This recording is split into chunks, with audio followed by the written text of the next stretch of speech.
रवि एक साहसी और जिज्ञासु लड़का था जिसे रहस्यों की खोज करने में बहुत मजा आता था। वह अपने माता पिता के साथ एक छोटे से गांव में रहता था जो एक घने जंगल के पास बसा हुआ था। गांव के लोग हमेशा उस जंगल के बारे में अजीब अजीब कहानियां सुनाते थे। कुछ कहते कि वहां परियां रहती हैं, तो कुछ का मानना था कि वहां कोई रहस्यमयी शक्ति छिपी हुई है। एक दिन रवि ने तय किया कि वह इस रहस्य से पर्दा उठाएगा। वह अपने दोस्त अर्जुन के साथ जंगल की ओर निकल पड़ा। रास्ता बहुत कठिन था, लेकिन उनकी उत्सुकता उन्हें आगे बढ़ाती रही। जैसे जैसे वे जंगल के अंदर गए, उन्हें एहसास हुआ कि यह कोई साधारण जंगल नहीं था। जंगल के बीचों बीच उन्हें एक झील दिखी जो रात के तारे की तरह चमक रही थी। उसका पानी बिल्कुल नीला था और उसमें से हल्की हल्की रोशनी निकल रही थी। रवि और अर्जुन झील के पास पहुंचे, तभी अचानक उन्हें किसी के कदमों की आहट सुनाई दी। उन्होंने देखा कि एक लड़की सफ़ेद कपड़ों में उनके सामने खड़ी थी। उसकी आंखें गहरी नीली थीं और उसके चेहरे पर अजीब सी शांति थी। उसने धीरे से कहा, तुम्हें यहाँ नहीं आना चाहिए था। रवि ने हिम्मत जुटाकर पूछा, तुम कौन हो और यह झील इतनी अजीब क्यों है? लड़की मुस्कुराई और बोली, मैं इस जंगल की रक्षक हूँ। यह झील जादुई है और इसे बचाना मेरा काम है। अचानक झील का पानी हलचल में आ गया। जैसे ही लड़की ने अपनी छड़ी उठाई, एक काले धुएं का बादल जंगल में फैलने लगा। उसने घबराकर कहा, वे आ गए हैं। रवि और अर्जुन ने देखा कि अंधेरे से कुछ अजीब प्राणी निकल रहे थे, लंबे, काले, बिना आंखों वाले।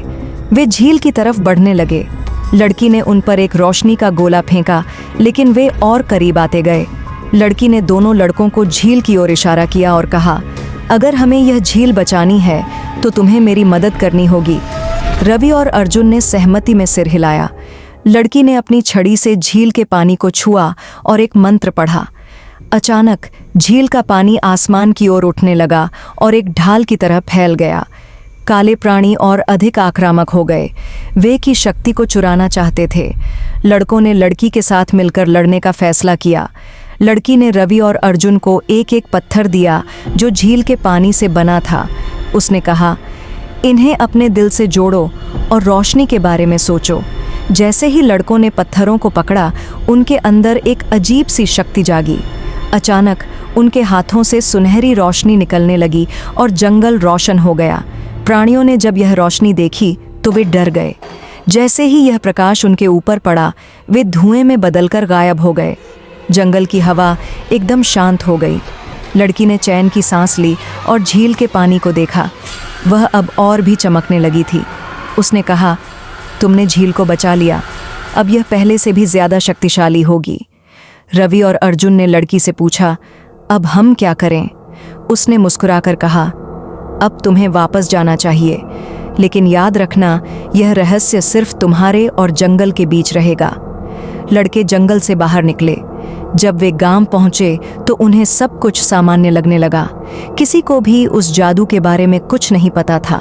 अगली सुबह रवि ने देखा कि उसके हाथ में वही पत्थर था जो लड़की ने दिया था। उसे एहसास हुआ कि यह जादू खत्म नहीं हुआ था, यह तो बस शुरुआत थी। रवि ने अर्जुन की ओर देखा और कहा, क्या तुम्हें भी ऐसा लग रहा है कि हमें फिर से वहां जाना चाहिए? अर्जुन ने सिर हिलाया, हाँ, मुझे लगता है यह कहानी अभी खत्म नहीं हुई है। रात में रवि को सपने में वही लड़की दिखी। उसने कहा, तुमने एक लड़ाई जीती है, लेकिन असली युद्ध अभी बाकी है। रवि और अर्जुन ने तय किया कि वे इस रहस्य को पूरी तरह समझ कर रहेंगे। वे जानते थे कि यह जंगल आम जंगलों जैसा नहीं था। अगली सुबह उन्होंने अपनी किताबों में पुराने किस्से पढ़े। उन्हें पता चला कि यह झील हजारों साल पुरानी थी और इसमें अपार शक्तियां थीं। रवि को अपनी किताब में एक नाम मिला, रूहानी। यह वही नाम था जो लड़की ने उन्हें बताया था। लड़कों ने अपनी यात्रा की तैयारी शुरू कर दी। उन्हें इस बार ज्यादा तैयार होकर जाना था, क्योंकि यह सिर्फ एक रहस्य की खोज नहीं, बल्कि एक बड़ी जिम्मेदारी थी। जब वे फिर से जंगल में गए तो झील का रंग बदल चुका था।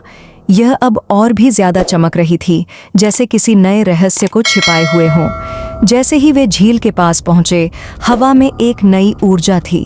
तभी किसी ने पीछे से पुकारा, तुम फिर से आ गए?